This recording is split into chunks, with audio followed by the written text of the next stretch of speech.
Tracy in the kitchen. The question is, how did I have to do this and how did this idea come? I took the Padua Players Summer Workshop. I think it was 2018. So it was about like 4 years ago, 3 or 4 years ago. And I started writing this play, Tracy in the Kitchen, just because I sat down and I started thinking about this woman who has put herself in self-inflicted exile in her kitchen, and she won't leave her kitchen. And then I started to explore her. And then I started really having fun with her. Oh, so I did a little 10-minute presentation of Tracy in the Kitchen. Well, now I thought, oh my God, I'm really fascinated with Tracy and why she's locked up in this kitchen. And then I thought, oh my God, she's a failed actress who's writing a play about Marie Antoinette. So this is a play within a play. Tracy's ride to the guillotine, of course, is that she does Blanche DuBois in Streetcar Named Desire and totally bombs. Well, now her ego is shattered. She's totally shattered, and she loses everything. The house in Encino. She's an actress who's done 5 seasons of Who's Geneva, and now she decides to go down to the Ahmanson to do Blanche DuBois, and a critic from the LA Times completely destroys her. So she locks herself up in her Two Palms Villa apartment in Van Nuys with a mini fridge and starts inflicting her histrionic crisis, which is, I think, hysterically funny, on her family and anybody that walks in the apartment. She makes them read lines to this horrible play she's writing about Marie Antoinette. She's not conscious that she does view her life as parallel in its structure to Marie Antoinette, somebody who's been riding high, born with a silver spoon, who gets her head chopped off. In her case, her career. And it goes on and on. You know, she gets the maintenance man to think he's going to sleep with her, and she doesn't. And her husband, Carl's a high school English teacher. Her daughter is an actress and lands a part as Bianca in Taming of the Shrew.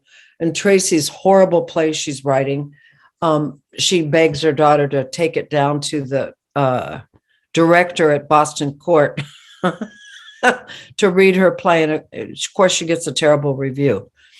But the idea for the play about a woman whose ego is shattered, who thinks her life is supposed to have some sort of importance through the adoration of her fans and her audience, discovers what really matters by the second act, which is her family, because Marie Antoinette comes to her in the kitchen, fully dressed, and kicks her ass. And so the idea, I think, that most of us have is that we don't like to think that we're narcissistic. We don't like to think we've got an ego that's fragile. When it comes down to it, if we're lucky, we may discover that indeed we are fragile and we're human and we have egos. And if we're willing to reinvent the way we see ourselves, we can then change our actions and probably get what we're really supposed to get and really want to get. And Tracy rises from the phoenix, rises from the ashes like a phoenix by the end of the play, and ends up getting something that's real for herself. But she has the shenanigans through the whole thing, and she's very funny. You know, getting the Amazon delivery guy to read lines of Louis XVI and the Vito's pizza guy. He says, well, I can't act. I'm not an actor. What am I reading here? And she says, well, you're reading the lines of Louis XVI. And this is the part where Louis XVI, and he says, all right, lady. And of course, they all run out of the apartment because she's always in her bathrobe. And they run the hell out of there because she's a crazy woman. She's lit on fire trying to create this play called Escape from the Garden, where, as the reviewer says, Escape from the Garden, written by Miss Tracy Greene, is no escape. And he just destroys it. So she rises up and creates a one-woman show as Marie Antoinette. and takes it down to a 99-seat theater. She never gives up her obsession. My personal obsession, which is how I got Marie Antoinette in there to parallel a falling actress, is I started reading about her maybe 20 years ago. And I've read so many books about Marie Antoinette that when I took the private tour at Versailles, the guide said to me, "You want to go ahead and do the tour because you know more about her than I do." I keep reading and reading and reading about her. And here's what fascinates me. This is a woman born of the 11th child of the Empress of Austria. She had more than everything given to her as a child. She was a princess. And she ended up, basically, Thomas Jefferson said Marie Antoinette was the cause of the French Revolution. She ended up being the most vilified, most detested woman in Europe, and certainly in all of France, and had her head chopped off 9.5 months after hubby, Louis XVI, had his head chopped off. And so I became interested in a story that was the reverse of Cinderella, the reverse there. And so she began to fascinate me. So it took about 3 years to write this play and rewrite it, 3 or 4. And then I was able to figure out a sensibility to make Tracy and Marie Antoinette kind of parallel characters. Only Tracy's reversal comes in time for her not to be beheaded. When she reads her review about the terrible play she wrote in her kitchen there in Van Nuys, she says to her daughter, "Oh, this is the director's critique." And Diane says to her daughter, "Mother, I asked you not to make me do this. I asked you not to make me take this play down for the director to read." And Tracy says, "Is this my ride to the guillotine?" Which in fact it is. And then she has to put her head back on and decide to do a one-woman show to give Marie Antoinette some honor, rather than this crap that we've heard coming, where she gets everybody to read this terrible play she's writing. What do I want the audience to get out of Escape from the Garden? I want them to be entertained.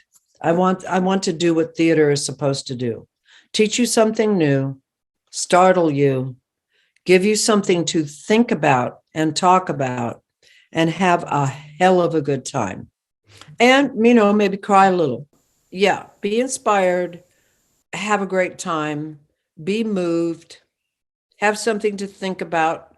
All the reasons I love theater. Why should people come to see Escape from the Garden, aka Tracy in the Kitchen? I think if you want to find out more about acting, because Tracy is an actress and she talks about that a lot. If you want to find out more about the showbiz and entertainment world and how it emotionally affects somebody, you should come to see Escape from the Garden. I think if you want to find out more about Marie Antoinette, you should come to see Escape from the Garden. I think if you want a good laugh, you definitely come to see Samantha called it hysterical. I think it's hysterical, and I wrote it. And if you also want to cry a little bit, because Marie Antoinette had some depth and had a very bad ending, come to see it. There's a lot of reasons. The actors are wonderful. I think, it's both realistic and absurdist. Escape from the Garden, I think it's hilariously funny, although I think it's very touching and heartwarming. I think you can come away having learned something you didn't know, many things probably you didn't know before. And I'm grateful to be able to write it and to have it and to be able to produce it and to have actors as brilliant as the actors I have are. It's all good. So I'm Sarah Hunter. I'm one half of Two Heads or Better Productions. Sandra Cruze and I have a website that we want you to go on, Two Heads or Better Productions. You can see our series, We're Not Dead Yet, where we do crazy antics as senior citizens, which we are. And Escape from the Garden is our most recent project. I wrote it. I co-produced it. Sandy co-produced and stars in it. We have a fabulous cast, which has been nothing but a dream to work with. We're at the darling Two Roads Theater in Studio City on Tujunga Avenue. There are only 48 seats, so I suggest you go online to eventbrite.com and save yourself a seat. Get a ticket now. We've gotten a fabulous review, well-deserved, and I'm happy. And I hope you come and see it. And I guarantee you, you will laugh.